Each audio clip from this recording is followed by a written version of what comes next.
রাসূলুল্লাহ সাল্লাল্লাহু আলাইহি ওয়াসাল্লাম কদরের রাতগুলোতে কি কি ইবাদত করতেন? আমি খুঁজে 5টা আমলের কথা পেয়েছি বিশেষভাবে। কমন যে আমলগুলো সেগুলো তো ছিলই, বিশেষভাবে 5টা কাজ রাসূল সাল্লাল্লাহু আলাইহি ওয়াসাল্লাম এই কদরের রাতে করতেন। 1 নম্বর কাজ হচ্ছে তিনি সারা রাত জেগে ইবাদত করতেন এবং পরিবারের লোকদেরকে ঘুমোতে দিতেন না, উঠিয়ে দিতেন। বছরের অন্য কোনো সময়ে সারা রাত জেগে ইবাদত করার কোনো নজির রাসূল সাল্লাল্লাহু আলাইহি ওয়াসাল্লামের জীবনে ছিল না। সব রাতে ঘুমাতেন। আমি জোহর বারুতে একটা কনভেনশনে the daily routine of prophet সাল্লাল্লাহু আলাইহি ওয়াসাল্লাম একটা আলোচনা করেছিলাম, যেখানে রাসূল সাল্লাল্লাহু আলাইহি ওয়াসাল্লামের দৈনন্দিন জীবনের রুটিন আলোচনা করেছিলাম। সেখানে আমরা বলেছি যে রাসূল সাল্লাল্লাহু আলাইহি ওয়াসাল্লামের দৈনন্দিন অভ্যাস ছিল তিনি এশার পরেই তাড়াতাড়ি ঘুমিয়ে পড়তেন আর মিড নাইটে উঠতেন। রাসূল সাল্লাল্লাহু আলাইহি ওয়াসাল্লামের কর্মদিবস শুরু হতো মিড নাইটে। আমাদের তো সকালে আরো অনেক পরে শুরু হয়। রাসূল সাল্লাল্লাহু আলাইহি ওয়াসাল্লামের কর্মদিবস শুরু হতো বেসিক্যালি মিড নাইটে। এশার পরে কথাবার্তা না বলে আগে ঘুমোতে যেতেন, মিড নাইটে উঠতেন, কিন্তু ঘুমাতেন। ঘুম ছাড়া রাত কাটাতেন না। সারা বছরের এটা ছিল যে এশার পর ঘুমোতে যেতেন, except the last 10 days of Ramadan. রমাদানের শেষ 10 রাতে রাসূল সাল্লাল্লাহু আলাইহি ওয়াসাল্লাম ঘুমাতেন না। এই 10 দিনের ব্যাপারেই পাওয়া যায় সারা রাত জেগে তিনি ইবাদত করতেন। আম্মা জান আয়েশা রাদিয়াল্লাহু তাআলা আনহা বলেন, ইদা দাখালাল আশরু আহিয়াল লাইলা ওয়া আইকাযা আহলা ওয়া জাদ্দা ওয়া শাদ্দাল মিজার। রমাদানের শেষ দশক যখন আসতো রাসূল সাল্লাল্লাহু আলাইহি ওয়াসাল্লাম সারা রাত জেগে ইবাদত করতেন। পরিবারের সদস্যদেরকে জাগিয়ে তুলতেন, স্ত্রীদের ঘুমাতে দিতেন না, জাগিয়ে তুলতেন। ফাতেমা রাদিয়াল্লাহু তাআলা আনহার ঘর পাশেই ছিল, তাদেরকে যেয়ে জাগাতেন এবং নিজে সারা রাত ইবাদত করতেনই।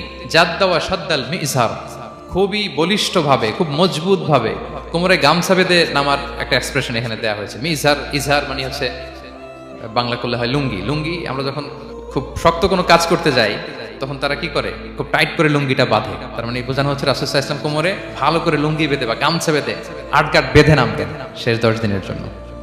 এই সময় তিনি মানে কাউকে কেমন যেন চিনতেন না, সবসময় ইবাদতে মগ্ন থাকতেন। এটা আমরা করতে পারি যে শেষ 10 দিনে, আর যেহেতু 3 দিন বাকি, আমরা একটা স্পেশাল প্ল্যান করতে পারি যে আমরা আমাদের সর্বোচ্চটুকু উজাড় করে দিয়ে লাস্ট 10 days অফ রমাদানের এই বরকত আমরা হাসিল করবো, এটা যেন আমাদের মিস না হয়। তাহলে এটা আমরা একটা পেলাম। 2 নাম্বার হচ্ছে ইতিকাফ করা। রাসূলুল্লাহ সাল্লাল্লাহু আলাইহি ওয়াসাল্লাম রমাদানের শেষ 10 দিন ইতিকাফ করতেন। আমাদের আয়েশা রাদিয়াল্লাহু তাআলা বলেন, কানা ইয়াতাকিফুল আশরাল আওয়াখির মিন রমাদান। রমাদানের শেষ দশকে তিনি ইতিকাফ করতেন হাত্তা তাওয়াফাহুল্লাহ, ওনার ইন্তেকালের আগ পর্যন্ত এই অভ্যাসটাই তিনি জারি রেখেছেন। সুম্মা আতাকাফা আজওয়াজুহু মিন বা'দি, তারপরে ওনার স্ত্রীরা ইতিকাফ করেছেন। আর 3 নাম্বার হচ্ছে রাসূল সাল্লাল্লাহু আলাইহি ওয়াসাল্লাম এবং জিবরাইল আলাইহিস সালাম যৌথভাবে কোরআন রিভিশন করতেন। খুব ইন্টারেস্টিং। সারা বছর যেটা নাজিল হতো রমাদানে জিবরাইল আলাইহিস সালাম রাসূল সাল্লাল্লাহু আলাইহি ওয়াসাল্লামকে শোনাতেন, রাসূল সাল্লাল্লাহু আলাইহি ওয়াসাল্লাম আবার জিবরাইল আলাইহিস সালামকে শোনাতেন।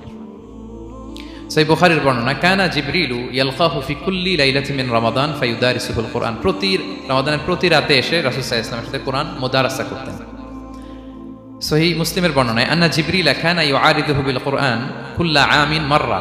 প্রতি বছর রমাদানে একবার শোনাতেন বা শুনিয়েছেন, যে বছর তিনি ইন্তেকাল করবেন তিনি 2 বার শুনিয়েছিলেন। 4 নাম্বার কিয়ামুল লাইল করা। রাসূল সাল্লাল্লাহু আলাইহি ওয়াসাল্লাম কিয়ামুল লাইল করতেন এবং কিয়ামুল লাইল শব্দটাকে রাসূল সাল্লাল্লাহু আলাইহি ওয়াসাল্লাম কদরের সাথে জুড়ে দিয়েছেন। সহিহ বুখারীর বর্ণনায় তিনি বলেছেন, মান কামা লাইলাতাল কদরি ঈমানা ওয়া ইহতিসাবা গুফিরা লাহু মা তাকাদ্দামা মিন যামবি। কদরের রাতে যে কিয়ামুল লাইল করে বিশ্বাস নিয়ে এবং নাজাতের প্রত্যাশা নিয়ে, তার পূর্বের সমস্ত গুনাহ আল্লাহ তাআলা ক্ষমা করে দিবেন। ইসলামের রাতের নামাজ কিয়ামুল লাইল যে কত সুন্দর ছিল, কত দীর্ঘ ছিল, লম্বা ছিল, আমায় জিজ্ঞেস করুন, আমি বলে বোঝাতে পারবো না। 5 নম্বরে রাসূল সাল্লাল্লাহু আলাইহি ওয়াসাল্লাম দোয়া করতেন।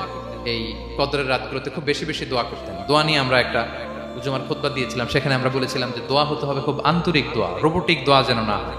আপনার আবেগ, ভালোবাসা, মনের মাধুরী মিশিয়ে, চোখের পানি মিশিয়ে, অশ্রু সিক্ত করে এই দোয়াটা করতে হবে, তাহলে সে দোয়া আল্লাহর কাছে কবুল হবে।